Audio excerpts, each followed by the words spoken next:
comerciales, publicidad y promoción. 4. Que el usuario pueda participar en concursos o promociones patrocinados por robo de identidad o por terceros. 5.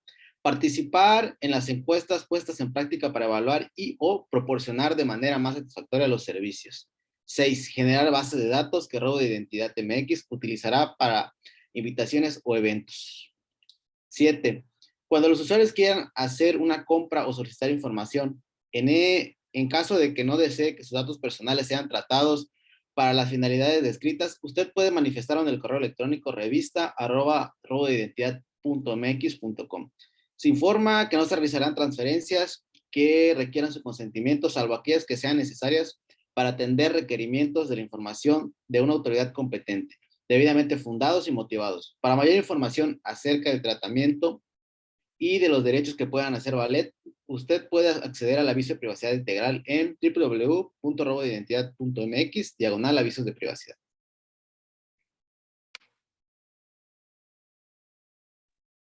Muchísimas gracias, mi estimado. Y bueno, con esto damos el inicio a nuestro foro. Muchas gracias, Jonathan Bellis, de la Unidad de Transparencia del municipio de Benito Juárez. A la orden, Iván. Gracias a ti. Venga, una foto. 1, 2, 3.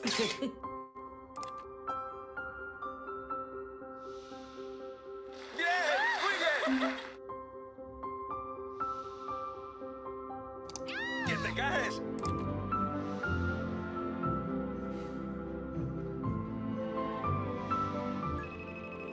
Hola, cielo. ¿Dónde estás? Estudiando. Tengo que volver. Ah, oye, cuéntame Adiós, lo papá. del examen final que tenías hoy. Hola, cielo. Veo que te has ido a clase antes esta mañana. Hola, Margot. Soy papá otra vez. ¿Por qué te has dejado en casa tu portátil? No consigo hablar con Margot. Espera, ¿no encuentras a Margot? El grupo de estudio duró hasta las 9. Me dijo que sería toda la noche. No, seguro que se fue a las 9. Por favor, avíseme si descubre algo. ¿Te mencionó algo inusual últimamente? No sé, no somos tan amigas. Pero sois amigos. A medias. Tiene amigos, ¿verdad? Es bastante reservada. Es callada. La vi comiendo sola. ¿El jueves? Todos los días. Hizo una transferencia de $2.500. Margot falsificó un carné hace unos días. Eso no tiene sentido. Hay que empezar a pensar que Margot se ha fugado. Conozco a mi hija. Y no se ha fugado. Este es el mejor sitio para no hacer nada. Es su llavero. ¡Me dijo que se había fugado! El vehículo fue descubierto anoche a última hora. Había $2.500 en metal. Bien, pues con esto entramos en contexto a lo que podemos encontrar alrededor de la identidad digital y los niños y las niñas digitales. El día de hoy en este foro trataremos de entrar en contexto sobre cómo se encuentran hoy los riesgos dentro de las redes sociales y dentro del Internet para los niños y las niñas digitales. De igual manera, tendremos un especialista que nos hablará sobre la protección de los datos personales de los niños. Y el objetivo del día de hoy es entrar en contexto, conocer algunos riesgos, algunas herramientas y también algunas propuestas que tenemos desde Robo Identidad MX. Bienvenidos a todos a una edición más de Robo Identidad MX. El día de hoy vamos a platicar un poco de cuál es el contexto de la identidad digital y el robo de identidad de los niños y las niñas digitales. La UNICEF reconoce que un niño o una niña que no es registrada no tiene identidad legal y esto pues desencadena diferentes factores de exclusión y de discriminación, sobre todo cuando se encuentran poblaciones de riesgo de alta vulnerabilidad, como lo pueden ser situaciones como las personas indígenas y las personas adultas también pueden sufrir de este tipo de discriminación. ¿Qué es lo que sucede? Que al no tener una identidad fundacional otorgada por el Estado o generada por el Estado, no se pueden integrar a los servicios que ofrecen los gobiernos o las instituciones como las academias, es decir, no pueden tener derechos a salud, no pueden otorgarles un derecho a la educación y tampoco pueden tener ningún tipo de prestaciones o servicios dirigidos por parte de los gobiernos y pues ni siquiera tampoco pensar en los servicios digitales que hoy los gobiernos ya pueden ofrecer debido a que no existe ni siquiera una identidad de las personas. En México existen 2 millones 420,000 personas sin registro de nacimiento. Dentro de la población no existe un censo que indique que cuántos son de la tercera edad, pero normalmente las estadísticas hablan de que estas personas no tienen acta de nacimiento. De estos 2 millones de personas, se dice que el 50% de estos son niños. El 50% de estas personas no tienen una identificación o una identidad como tal, un acta de nacimiento. El 22,7% de este número de personas o de las personas que vivimos en México y que no tienen identificación o un acta de nacimiento, un registro de nacionalidad, estamos hablando del 22,7% de ese número de personas. Es decir, hay un gran porcentaje de personas en México que todavía no tienen una identidad como tal fundamentada por el gobierno o otorgada por un organismo centralizado, como en este caso lo es el registro civil, ¿no? Y bueno, hablando ya también entrando en un poco de contexto en cifras para conocer, hablando en Latinoamérica, bueno, en América, en Asia y en Pacífico, se habla de que 1 de cada 5 niños no tiene un registro de nacionalidad como tal o no tiene un registro de población. En el mundo, más de 40 millones de niños de menos de un año no tienen un registro. Entonces, estamos hablando de una problemática que se puede mejorar si hablamos de ahora toda la tecnología que podemos integrar a los procesos de registro y también de enrolamiento, de creación de una identidad digital única, tomando como base también lo que siempre hemos platicado aquí en RoboIdentidad, que hoy existen sistemas biométricos, sistemas de enrolamiento móviles, sistemas y estándares que ya trabajan en diferentes industrias, como lo son la banca, donde hoy puedes aperturar una cuenta bancaria. Nosotros también podemos pensar que estas estadísticas y otras problemáticas alrededor de que una persona no tenga identidad pueden ser disminuidas y pueden ser mejoradas a través del tiempo por medio del uso de la tecnología, como lo es la identidad digital y otros elementos que hemos platicado en RoboIdentidad. Hablando un poco sobre el tema de los fraudes, digamos que el resultado de los fraudes, de los fraudes añadidos o alrededor del tema de robo de identidad de niños, puede darse por el robo de su identificación o de documentos del menor o del niño. ¿Esto cómo puede suceder? Que nosotros tengamos o que ustedes tengan documentos personales de los niños que tal vez utilizaron cuando nacieron en el registro del hospital, tal vez su CURP al nacer la tienen en un documento, a lo mejor lo registraron en algún lado. Esa documentación siempre es importante resguardarla, siempre es importante que las copias se destruyan, porque toda esa información también los niños lo pueden utilizar. En México se han dado casos y situaciones donde existen niños a los cuales pues su identificación o su información les es robada.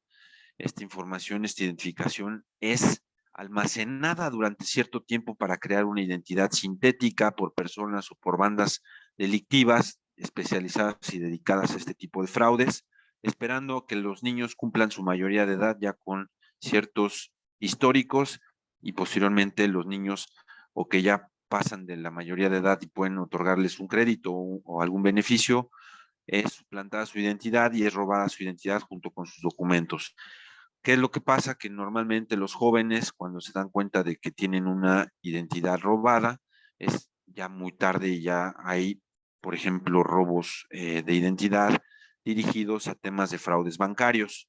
De igual manera, el nombre de un niño se puede utilizar para cometer un delito y resultar en un fraude financiero como el que les acabo de mencionar. ¿Qué es lo que sucede si no existen registros o controles de administración de la identidad por parte de los gobiernos y un adecuado alertamiento a las personas del cuidado y el tratamiento de su identidad? Este tipo de situaciones se pueden dar con mayor frecuencia y sobre todo porque hoy, habiendo un mundo digital tan abierto como lo vimos en el video de un inicio, ustedes dirán, ¿por qué les puse ese video? Ese video es interesante porque habla de cómo hoy podemos conseguir información de los niños, cómo hoy podemos sustraer y obtener información de sus familiares, de sus padres. Al momento de que los adultos combinan información junto con fotografías e información de los niños, ponen en riesgo no solamente al niño, sino también a todo su ecosistema alrededor, porque son elementos y armas e información que le dan a los métodos delictivos para poder cometer pues diferentes tipos de fraudes, secuestros, robos, pues está ligado también a trata de blancas, está ligado al tratamiento de órganos ilegalmente. Entonces es importante que todo esto se pueda mantener pues, con mayor discreción. Ahorita lo vamos a ver un poco con Miguel, que tiene mayor información de los riesgos y de las problemáticas por el mal manejo de datos personales de los menores. El shattering es una de las formas más fáciles que les permiten a las bandas delictivas obtener información de los niños y de las niñas, información que les permite crear estrategias para posteriormente poder ser secuestrados, posteriormente poder ser engañados de manera sencilla.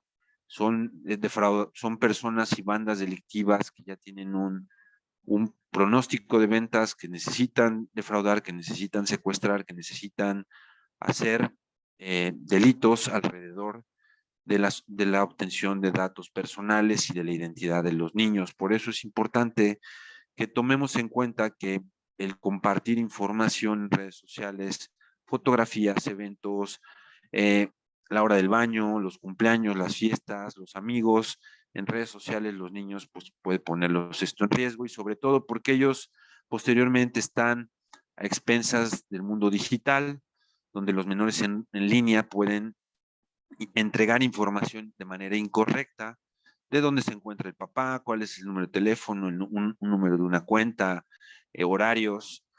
Estas bandas delictivas lo que buscan es suplantar identidad, obtener información para cometer delitos, como los que ya les comenté.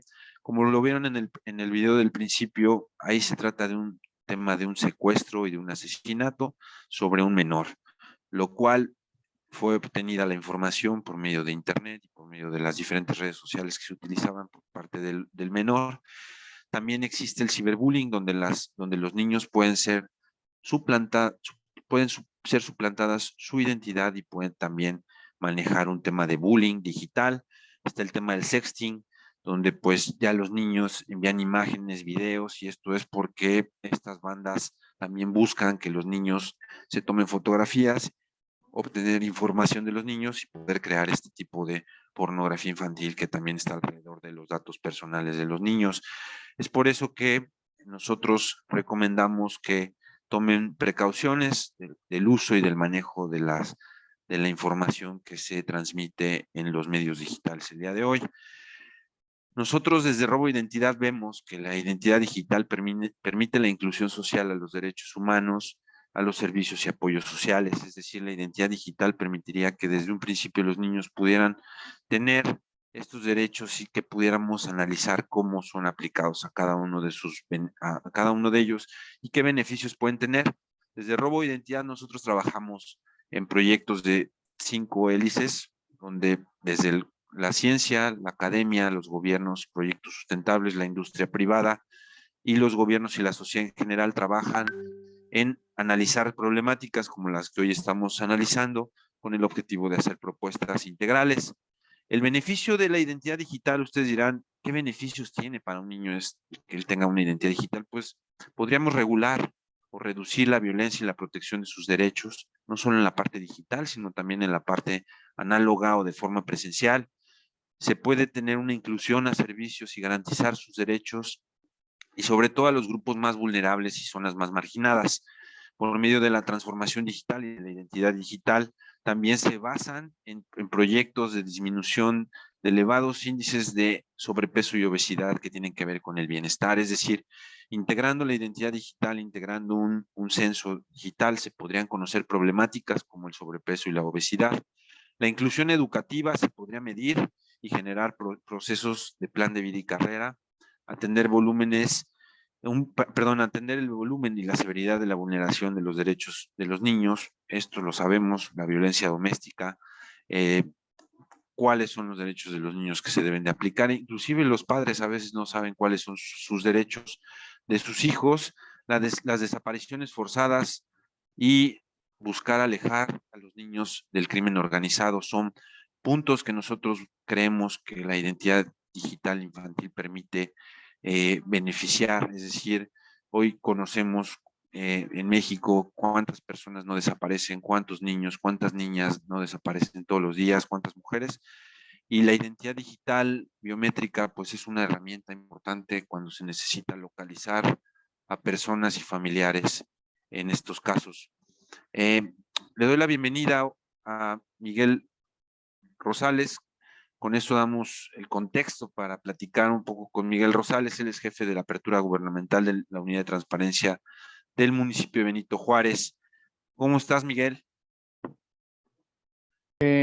Hola, ¿qué tal, Iván? Buenas tardes, muy buenas tardes a todas las personas que pues están conectadas en en este foro, ¿no? Donde vamos a hablar de niñas, niños y esta parte digital. Entonces, pues estamos listos. A ver, voy a compartir pantalla. Claro que sí, Miguel.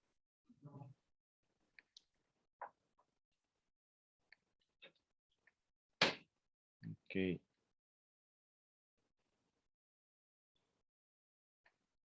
Ok, ahí ya estoy, ¿verdad? Adelante. Bueno, estábamos por iniciar esta actividad y una de las primeras dudas o un planteamiento que hacíamos era que de repente escuchamos hablar mucho acerca de datos personales, pero a ciencia cierta a veces no lo aterrizamos o nuestra visión es muy corta. Entonces, el primer planteamiento que me surge es que toda nuestra rutina está llena de datos personales. Empezamos por lo más simple. Tú te levantas y cuando te levantas, te lavas los dientes, te bañas, te peinas, desayunas, decides qué desayunar. Hay gente que desayuna prácticamente lo mismo todos los días y posteriormente a cierta hora sabes que debes de salir para llegar temprano a la escuela, al trabajo. Una vez que terminas esa actividad, pues no sé, a lo mejor la hora del receso y sabes a dónde vas. Y posteriormente en la tarde, a lo mejor como padre de familia dices, voy a ir a comer con los amigos en tal lado o con las amigas en tal lugar. Y así tenemos actividades que van cambiando día tras día, pero hay algunas que son fijas. Y de eso de alguna manera nos vuelve identificables, ¿no? Por ejemplo, cuando eliges, no sé, a mí me encanta, por ejemplo, el licuado de plátano. Y eso pareciera ser burdo, pero ya empieza a ser un dato personal, porque vas a saber que a mí me gusta el licuado de plátano, que en su conjunto posteriormente podrán describir mi personalidad. Y así iremos descubriendo estos datos. Sin embargo, cuando entramos al plano de lo legal, ya caemos en, ¿qué son los datos personales? A ciencia cierta, ¿qué podrían ser? Y bueno, en la protección de datos personales, bueno, es un derecho que tienen todas las personas para que sus datos no sean distribuidos, difundidos o comercializados sin su consentimiento, que es algo que venías comentando, ¿verdad, Iván? Desde el principio. Y estos datos personales los podemos dividir en grupos. Por ejemplo, los de identidad, que puede ser tu nombre, que puede ser tu dirección, que puede ser tu CURP. Bueno, la CURP sería un conjunto de datos personales. Los de contacto, tu número telefónico, tu correo electrónico, por ejemplo. Los laborales, para quienes ya trabajamos, pues cuál ha sido nuestra experiencia, nuestra preparación, dónde hemos trabajado, eso nos va identificando. Y les estaba a nivel de leyes, hay una parte que son los datos sensibles. Estos datos sensibles tienen mayor peso de protección porque representan o podrían representar discriminación para las personas. Por ejemplo, los datos biométricos, la huella digital, el iris del ojo, los ideológicos, estos que tienen que ver con qué religión profesas, con la manera en que piensas, los datos de salud. Sabemos que, pues bueno, ahora las enfermedades han ido se han presentado de formas tan atípicas que, por ejemplo, hay diabetes infantil, hay niños, niñas que ya nacen con VIH, o, por ejemplo, quienes adquieren el COVID. Y quiero retomar esta parte del VIH porque muchas veces el VIH lo asociamos, ¿no?, con un tema negativo, pero en un niño no podrías asociarlo directamente a que tuvo relaciones sexuales con alguien, ¿no? Y este desconocimiento es lo que les comentaba, que en los datos personales podría llevar a la discriminación. Otro grupo de datos personales es la vida sexual, por ejemplo, la opinión política y también el origen racial.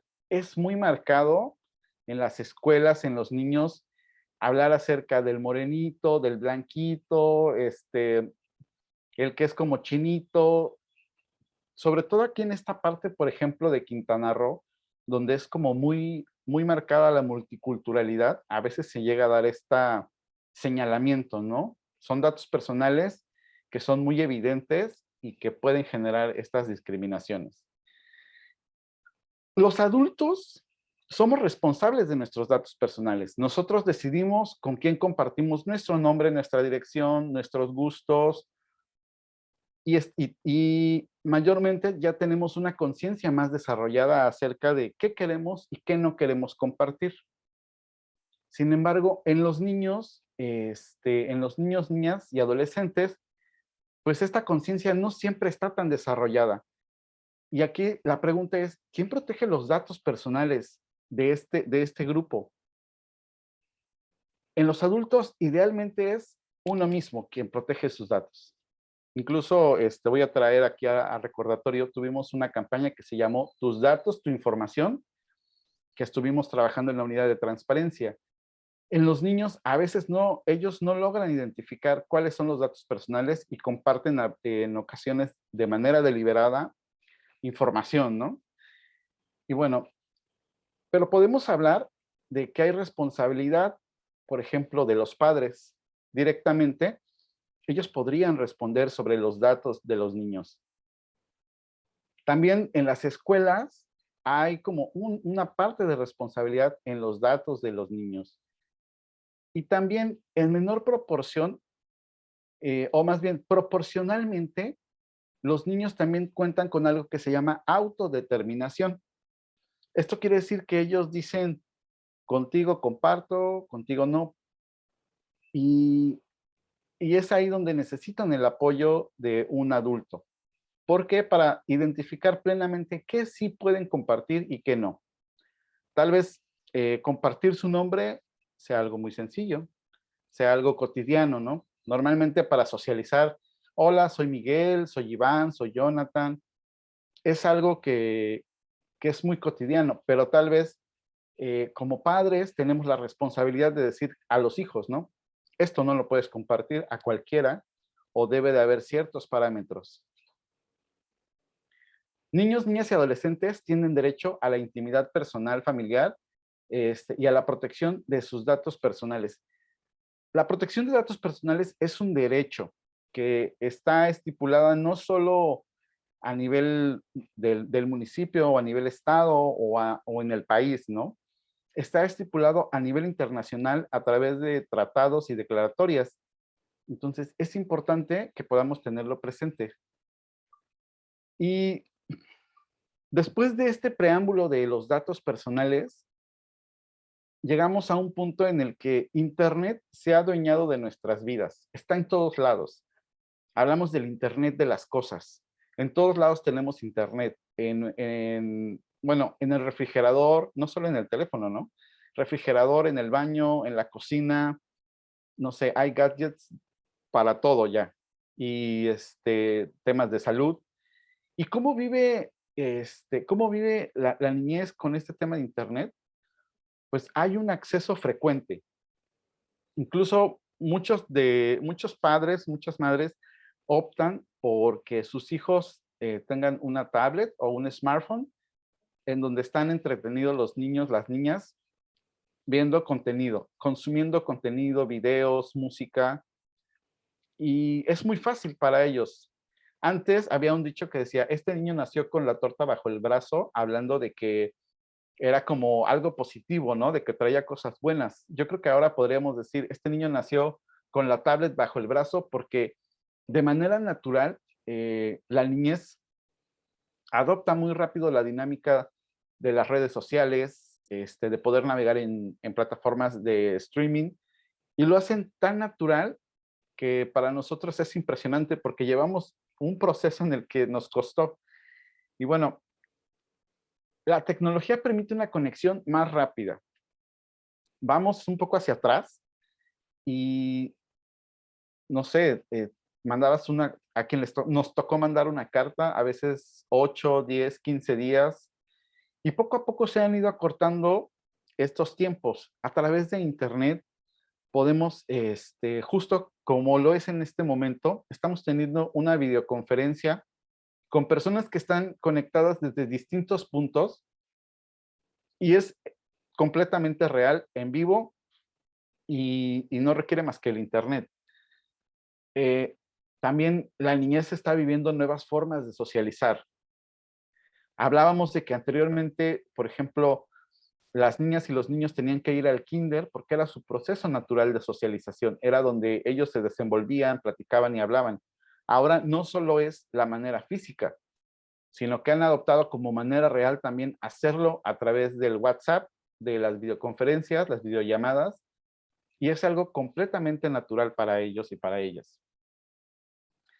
Lo que les comentaba, ¿no? El uso intensivo de las redes sociales que se da de manera natural,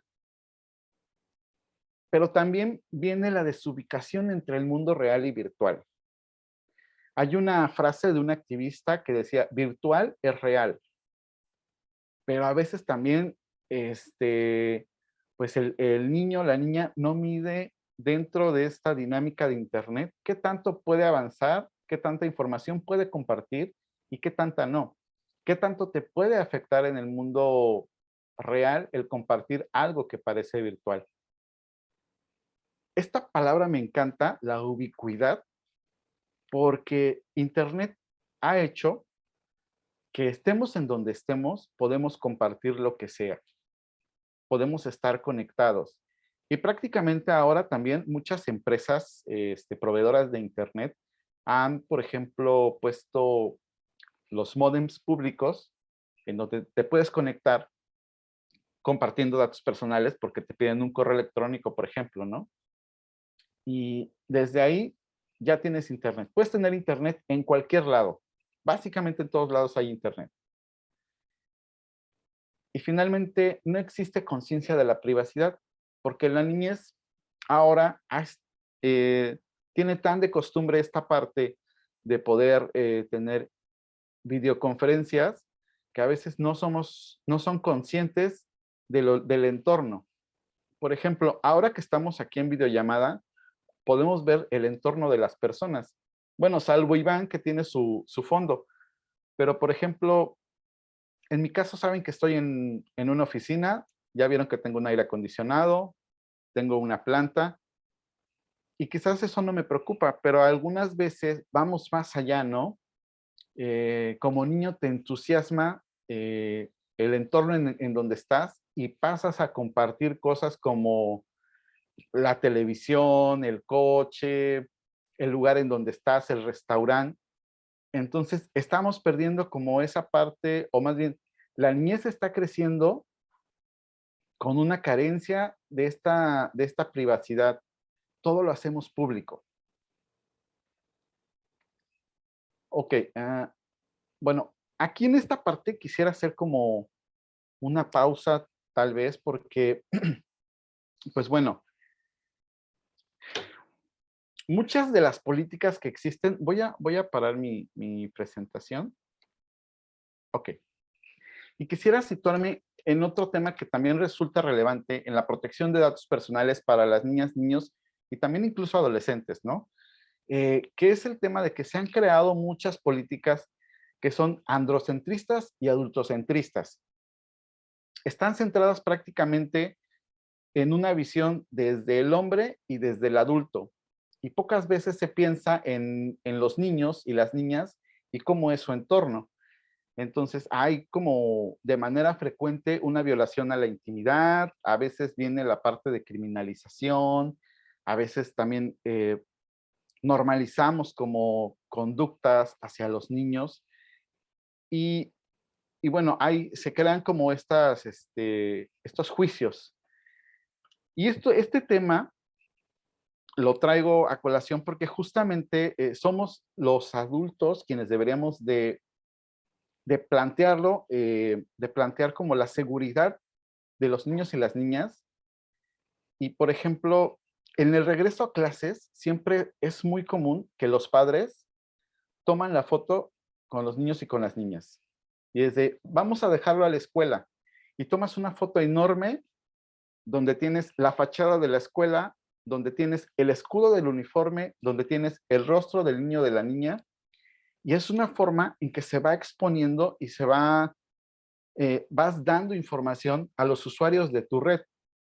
En el mejor de los casos puede ser una red como Facebook, en donde tienes una cuenta privada y compartes con personas que son gente cercana mayormente, pero también hay personas que comparten este tipo de fotografías, por ejemplo, en las stories de WhatsApp.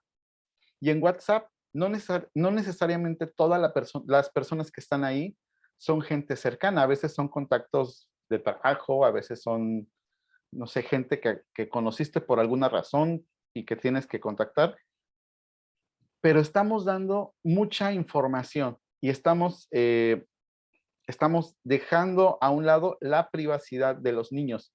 Inclusive, también retomando esta palabra que les había comentado, la autodeterminación, pocas veces consultamos a los menores en decirle, oye, ¿puedo subir tu foto? ¿O te gustaría tomarte una foto? A veces como adultos asumimos que el niño o la niña va a estar de acuerdo y entonces hacemos como compartimos toda esta información en redes sociales. Entonces, es muy importante siempre tomar en cuenta la decisión de los menores. Eh, tener como esta parte de vigilancia y respeto a los derechos y mm, porque bueno, también cada menor de edad corresponde en un principio desde la familia poder proteger los datos. Posteriormente, a través de las instituciones, la protección de datos personales en los niños se haría a través de los mecanismos legales. ¿Cuáles podrían ser esos mecanismos legales? Por ejemplo, los avisos de privacidad. Entonces, muchas veces cuando se inscriben a los hijos en alguna escuela, como es costumbre de todos, llegamos, firmamos y ponemos sí, sí, sí, acepto, sí está bien todo, pero no sabes lo que firmaste. Entonces, eso se da sobre todo en escuelas privadas, donde, por ejemplo, a veces te preguntan que si estás de acuerdo en que la imagen de tu hijo o de tu hija sea utilizada para promocionar a la institución en X, Y, Z. Y no tomamos en cuenta estas políticas y luego ves una foto de tu hijo o de tu hija publicada en una red social y digo, en un principio puede generarte orgullo, ¿no? Porque es como la imagen está saliendo aquí. Pero por otro lado, también no hacemos la conciencia de que puede estar expuesta a otro tipo de violencias, ¿no? O incluso, ¿no? También, si hay un mal gusto en la toma de la fotografía, podría generar hasta discriminación, ¿no? A lo mejor toman la foto y el niño se ve con los ojos muy grandes o El algo así. bullying. Generamos el bullying, exactamente. Empezamos a hacer propicio el acoso hacia los menores de edad. Por eso es muy importante como pensar más allá antes de publicar. Entonces, les comentaba yo acerca de estos mecanismos que es importante siempre contemplarlos. Y, por ejemplo, cuando los niños y niñas están navegando en Internet, que están jugando, normalmente pensamos en el bullying o en la afectación, en las redes sociales, pero resulta que también hay muchos juegos en internet en donde se comparten una cantidad de datos personales impresionantes. Tengo un sobrino que dice, voy a salir con un amigo que conocí en X plataforma de juego, y dices, wow, o sea, ahí se hizo una interacción en una plataforma de juegos, que posteriormente, pues bueno, algunas personas podrían mal aprovechar, bueno, más bien aprovechar para llevar a los niños hacia otros caminos, ¿no? Y de tener, por ejemplo, estas situaciones incluso como de acoso o de violación o más allá. Entonces, por eso es como importante revisar pues todas estas situaciones. No sé cómo voy de tiempo, creo Vamos que bien. vamos Creo bien. que también, sí, Sí, ¿querías hacer alguna pregunta? pues no, es interesante el tema de cómo podemos también darles a todos herramientas de prevención, algunos consejos, los cuales podamos pues darles herramientas que permitan, sobre todo el tema de la conciencia en los adultos, pero también a dónde pueden acudir, por ejemplo, para entender más, conocer más sobre estas herramientas que, por ejemplo, ustedes también ofrecen a todas las personas. Estimado Miguel.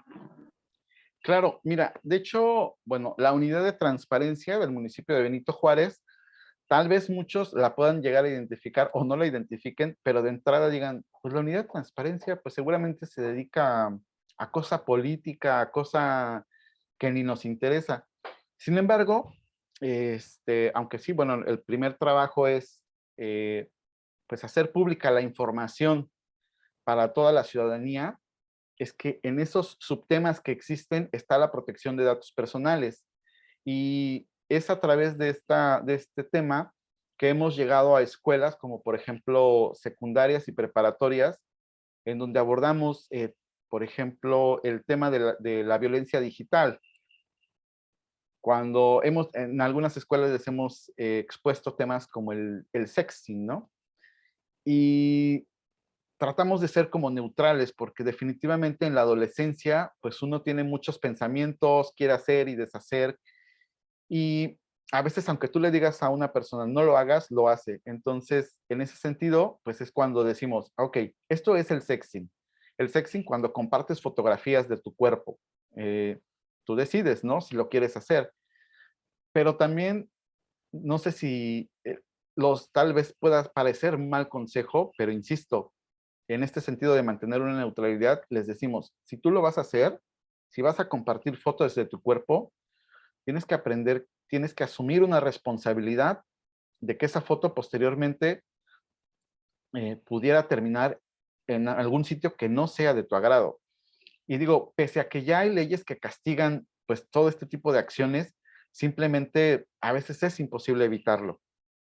Y insisto, o sea, la unidad de transparencia se ha encargado de mantener estos programas de información, no tan solo con la comunidad estudiantil, sino también con padres de familia, para hacerles ver que, pues bueno, la protección de datos personales empieza desde que te sientas con tu hijo, con tu hija, y le dices, oye, existe esto, puedes evitarlo, o puedes asumir la responsabilidad de lo que pudiera pasar. Eh, y también cuando son menores de edad es que tenemos que ocupar el control parental, que el control parental no es más que revisar los dispositivos, tablet, computadora, smartphone, y revisar las opciones en donde tú decides qué tanto puede ver tu hijo o tu hija, ¿no? O sea, qué contenido sí puede ver, en qué horario lo puede ver. Entonces, es muy importante que es muy fácil buscarlo, googlearlo. Puedes entrar y pones control parental para, no sé, tu smartphone, pones tu modelo, para tu tablet, pones tu modelo, para la computadora, porque esta va a ser una forma en que podemos ir previniendo.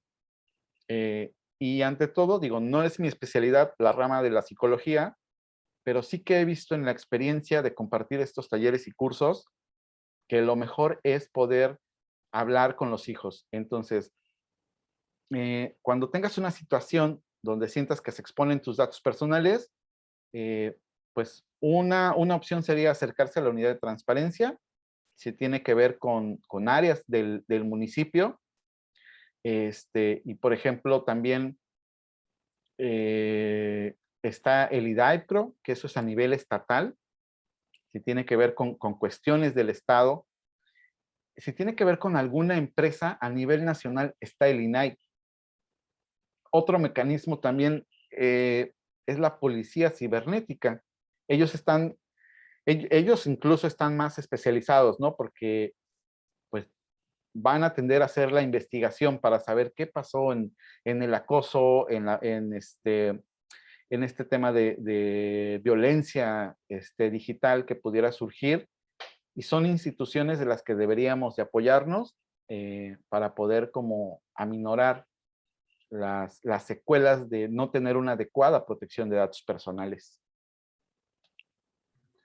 Claro que sí, Miguel, y sobre todo creo que el conocer qué instituciones nos pueden apoyar o qué instituciones a cuáles se pueden acercar es importante.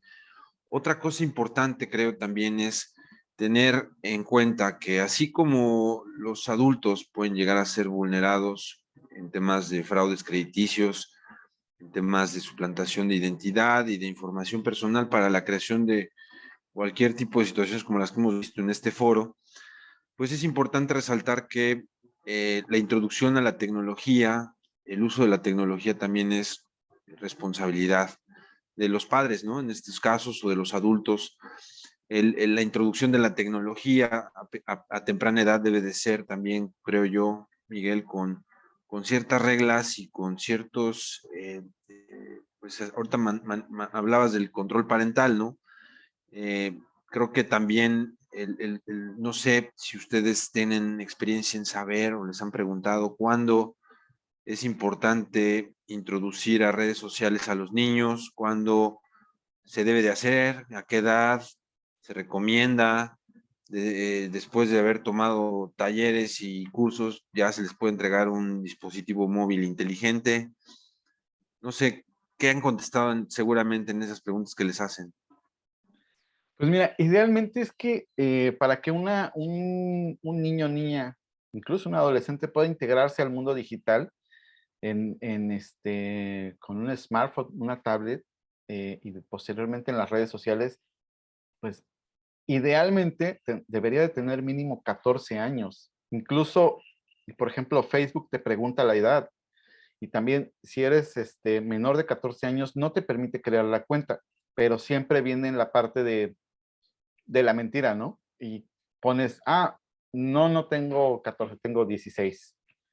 Entonces vas cambiando como las edades, y simplemente cuando somos niños, niñas, buscamos la forma de estar como inmersos en este mundo, y más porque, por ejemplo, redes como TikTok, que todo mundo entra y pues, te puedes dar cuenta de que hay contenido que es dirigido a un público adulto, y sin embargo está a disposición de cualquier persona, ¿no?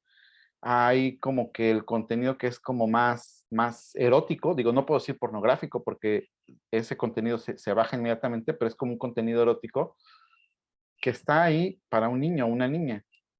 Y aunque son redes en que idealmente no tendrían que estar, insisto, a veces violan esta parte de la creación de cuentas o con ayuda de alguien más, lo hacen. Entonces, por eso es como importante el diálogo, ¿no? Para poder como evitar que se adentren en un mundo que tienes de todo, hay de todo y para todos, pero no necesariamente es el contenido que tú puedas necesitar. Claro, y sobre todo es que ya hoy, en esta aceleración digital que tuvimos derivado del COVID, hoy los niños se vuelven más digitales, interactúan más con dispositivos móviles, toman clases de manera a distancia y pues se encuentran más vulnerables ante situaciones que inclusive para adultos llegan a ser a veces difíciles de controlar, ¿no? suplantaciones de identidad, extracción de información por medio de telefonía, extorsiones. Pues ahora imaginemos a un niño que que utilizan hoy las tablets como guarderías combinadas con niñeras, pues a veces es complicado. Es acelerada la transformación digital, sobre todo también en la educación, y creo que debe de estar integrado cada vez más una clase en temprana edad sobre temas de administración de la identidad y protección de datos personales, sobre todo en este mundo digital que vivimos hoy, Miguel. Claro, pues Iván, pues mira, de mi parte sería todo en esta exposición. Insisto, mi área de especialidad no es la psicología, es más bien la parte de datos personales, pero sí la invitación sería para que en la mayor protección de datos personales que podemos tener en niños y niñas es el diálogo. Si no de los padres directamente, puede ser de los tutores o de algún adulto. Creo que no es necesariamente que seamos sus amigos, porque eso me parece un poco que no funciona, pero sí que encuentren una figura de confianza para que niños y niñas puedan hablar acerca de lo que está sucediendo en Internet y poder encontrar como estas soluciones, ¿no? Y no llegar a cuestiones donde ya tienes un niño o una niña violentada, o incluso que ya compartió datos personales con medio mundo de todo tipo. Entonces, esa sería como tal vez mi conclusión a esta parte. Y pues bueno, invitarlas a que visiten la unidad de transparencia. Estamos ubicados en el edificio Madrid, aquí en el municipio de Benito Juárez, en Cancún. Entonces, uno de los temas que manejamos pues es protección de datos personales para nivel secundaria y para nivel preparatorio. Entonces, estamos a sus órdenes. Miguel, muchísimas gracias. Muchas gracias a la unidad de transparencia del municipio de Benito Juárez. Muchísimas gracias a todos. También con ustedes hemos trabajado estos temas y otros que son bastante importantes para la sociedad, y sobre todo empezar a crear esa cultura de la digitalización, pero de una forma ordenada, protegiendo los datos personales, sobre todo de los niños y niñas, que en este mes de 30 de abril, que se festeja el Día del Niño, pues tenemos estos temas para todos ustedes en nuestra comunidad de robo de identidad. Muchísimas gracias, Miguel. Muchas gracias a todos. Y bueno, con esto damos terminado el foro del día de hoy. Quiero agradecerles a todos los que nos apoyan, se conectan, a todo el equipo de robo de identidad. Muchísimas gracias. Nos vemos un mes con más sobre robo de identidad. Manténganse sanos, cuídense mucho.